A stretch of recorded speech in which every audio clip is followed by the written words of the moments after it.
Hello, this is Jay Mitchell, and we are back with another episode of the Libertarian Uncensored podcast, going over all the posts on the Libertarian Uncensored subreddit. Let's get right into it. So first we have Trump rescinds executive order after law firm agrees to provide $40 million in free services, and that's from theguardian.com, posted by CH4Locks, and that's a cross post from the Law and Politics subreddit.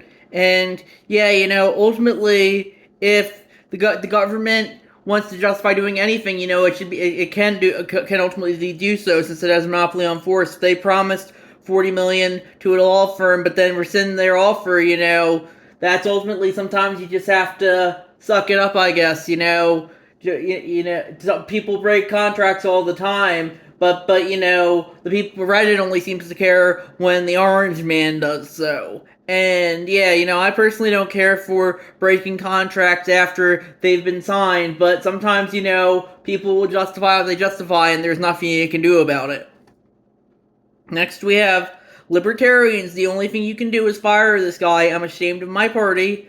Posted by Claybine. That's a tweet from Jeremy Kaufman, who quote tweeted the user Anon. No need to be cruel to these people. And he replied, if everyone had been meaner to trans people sooner, we never would have been in this mess. Please appreciate this vital gatekeeping role that assholes play against disordered and dangerous people.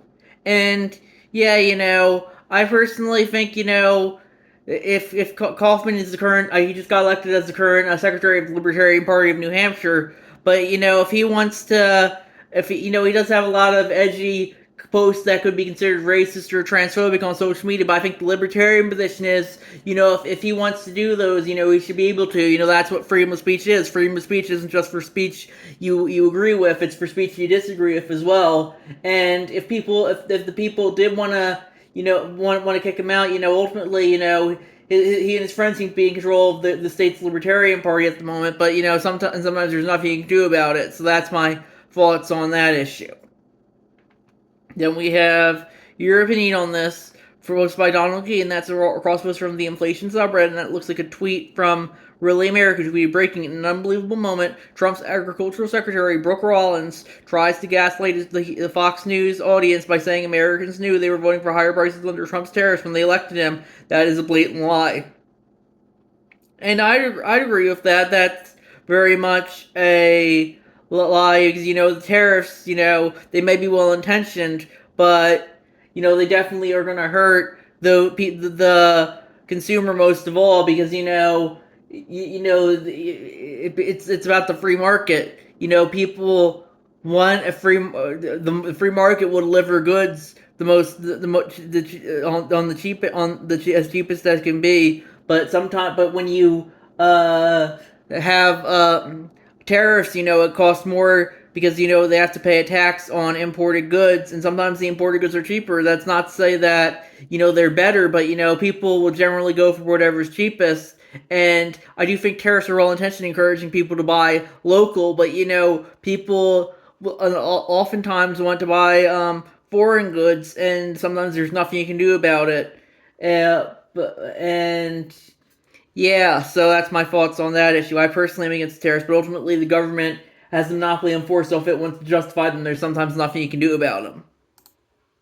Then we have must set to get access to top secret U.S. plan for potential war with China. Why? From nytimes.com, posted by Ragnar OKXG.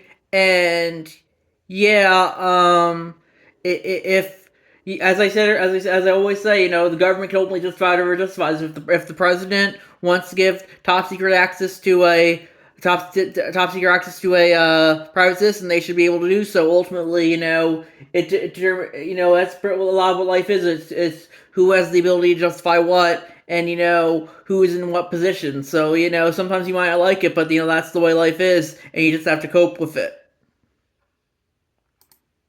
Then we have the modern Georgism of respected economists, part 3 of Leon Juarez, and that was posted by Narco Federation from Progress and Poverty, Substack.com.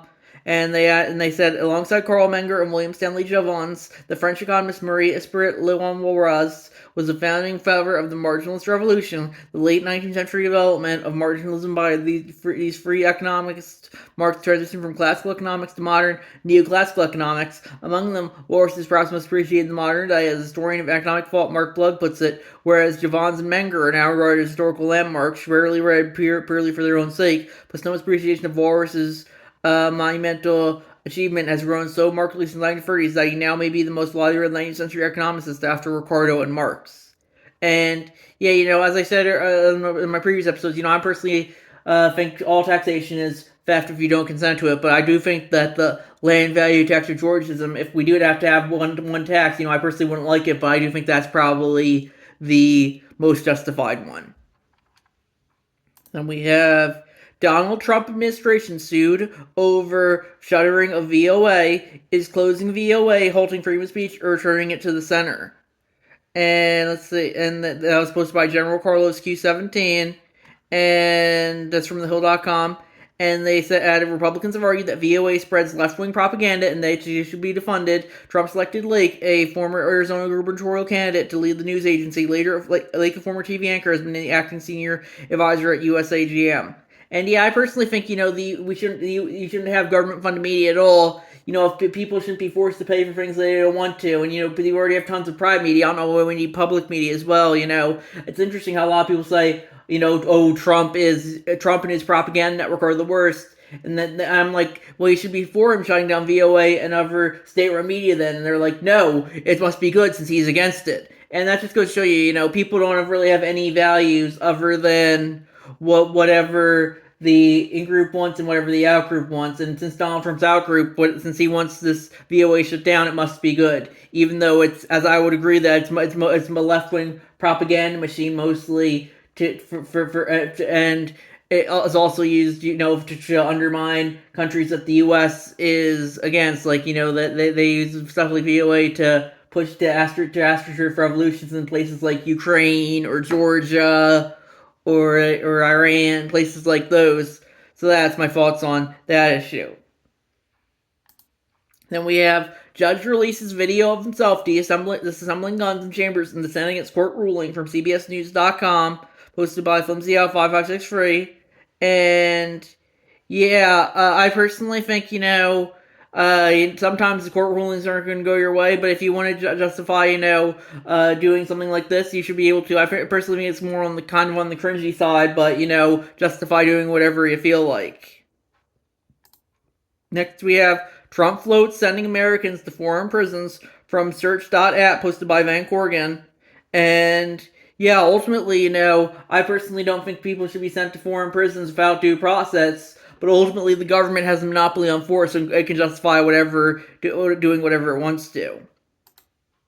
Then we have About That Connor from Gen Z Gingy, and that's a tweet from Connor Boyack, the author of the Intelligence books, who tweeted, I love Ron Paul and want to see him become president, but I'm convinced that Trump's second term will have a greater impact for freedom than he would have had. The opposition energy of Trump's team and the voter mandate they have means they actually have a shot to make a substantial lasting change for the better. It's the government we're talking about, so I remain skeptical as always, but I'm optimistic that there's going to be some major changes for the better.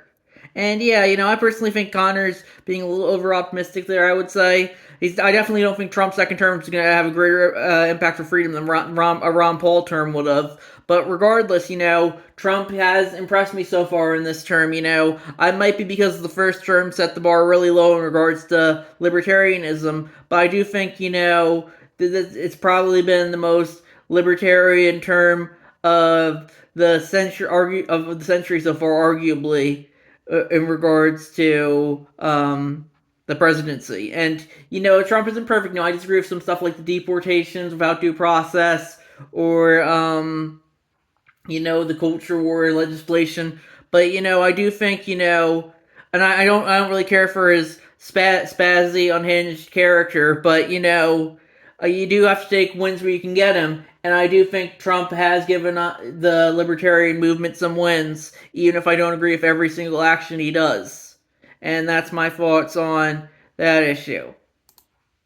Then we have, why are the conservatives and liberals definitely afraid of the American Thinker weblog?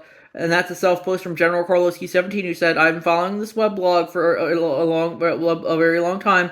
I think back into the Obama years. I've always found great and interesting commentary backed up by research.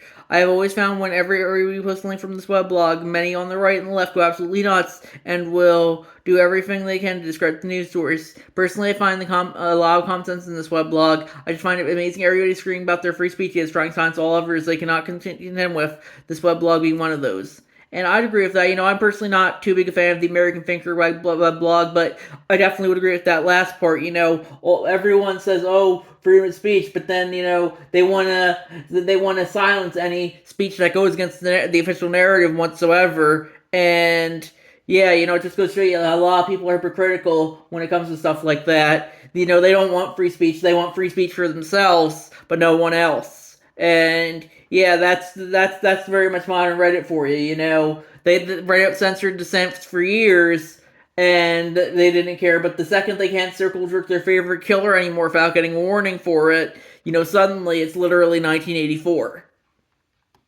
Then we have Trump in response to Schumer saying Columbia students' ICE detention might be unlawful. Schumer is a Palestinian as far as I'm concerned. He's become a Palestinian. He used to be Jewish. He's not Jewish anymore. He's a Palestinian. Supposed to buy help with eating. And that's across from the One Moss subreddit. And yeah, I think that's a rather stupid thing that Donald Trump said. But, Donald Trump's always said stupid shit. And, the progressives always take the bait instead of just ignoring it. So, eventually you gotta stop, your sympathy kind of wears off, eventually, if you don't care for Donald Trump, you should just probably just ignore him, but they just want to be miserable, it seems, and constantly focus on him 24/7, arguably more than his supporters do, and that's my thoughts on that issue. Then we have Yes, Thank You, posted by Golden Apple 27, that's a cross-post from the ANCAP 101 subreddit, I Stand for Individuals, and I do not stand for Israel, and there's the Israeli flag. I do not stand for Hamas, there's the Palestinian flag. I do not stand for Ukraine, the Ukrainian flag. I do not stand for Russia, the Russian flag. I stand for the individuals who are held hostage by government. And I'd agree with that. Personally, I don't really care for the notion of the country as a whole. The country as a whole is inherently forced collectivism. I think what we need is voluntary collectivism, with the individual being the primary unit of society rather than that of the country. And that's my thoughts on that issue. Then we have Seniors Won't Complain If They Miss a Social Security Check, Nick says, from Axios.com, posted by Swamp Yankee Dan. And yeah, personally, the seniors I know will definitely complain if they miss a Social Security check. But, ultimately, I think the option is, get rid of Social Security altogether, or at least make it voluntary. People right now are forced to pay in Social Security if they don't want to. And that's something that I personally don't care for. I think it's interesting. If a private company ran Social Security, they'd 100% be arrested for running a Ponzi scheme. But since the government runs Social Security, it's not a Ponzi scheme, even though it would be if a private individual ran it. And that's my thoughts on that issue. Then we have Their Kids Said They Were Trans, Then CPS Came Knocking, from Reason.com, posted by CH4Locks. And yeah, ultimately, I don't really care for a lot of the stuff when it comes to transgender kids, like what they mark as gender affirming care and the surgeries and hormones that they give them. But ultimately, you do have the argument it should be under parental rights as well. With that being said, it's a confusing, you definitely see authoritarianism on both sides when it comes to this issue, because one side, they'll send CPS after if you don't trans your kids. The other side will send your CPS after your kids if you do trans them. So you're kind of damned if you do, damned if you don't.